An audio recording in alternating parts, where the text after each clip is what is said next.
Samoro nyalo bedo ni puonje mar ji giwegi ok nyal chalo kama neno kacha. Jomoko neno ka wacho ni to skunde go chalo naka kund dhok. Nikech iyudo ka skul nitie nyaka ei klas chuodho. Nyathi obedo mana i chuodho. Desks bende onge. Dwach nang'o?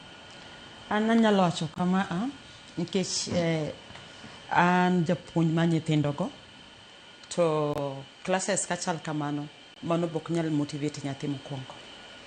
Kata wawacho ni wakelo ni waloso negi chiemo kata gin gi kech dala kacha to gibire skul ka giyudo ka skul chal kaka duol madhiang pod ok gi develop that moral mar bire skul.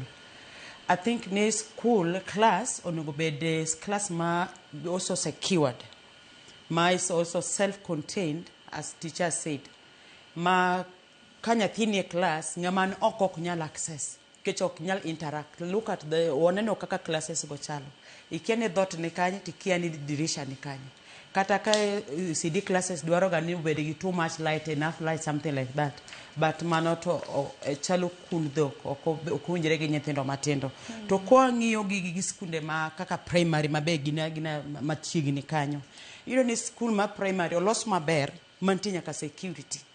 To mago gin nyithindo at least most advanced gin nyithindo madongo manyal take care of themselves. King'iyo secondary the same. But magi gin nyithindo matindo emiyudo kokoro owe ojuang' kamano. Kono mano wach malich ahinya.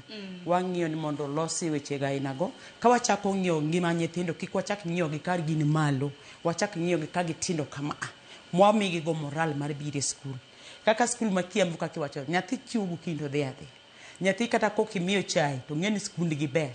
Ang'eni Nyasaye biro konyo wach diere moko mabiro mbele kuma kata skunde magi CD mag jo county gibiro manage magi ketne gi kata nyithindo TV e class neno nyithindo ko biro nyithindo somo gi mor mogundho mani anet pok to ntiere e budget dibed ni jotelo gi makamagi moko mimaino skunde makamagi koso nitie gi ng'eyo jotendwa gi ong'e gima onego bed ni gitimo ging'e ahinya nikech gibende gin jonyuol to nyithinde gi ok dhi skunde miya paro ni be ok obadho gin gitero nyithinde gi skunde mabeyo mag jo private koro jomok nyal kae moko rowene gi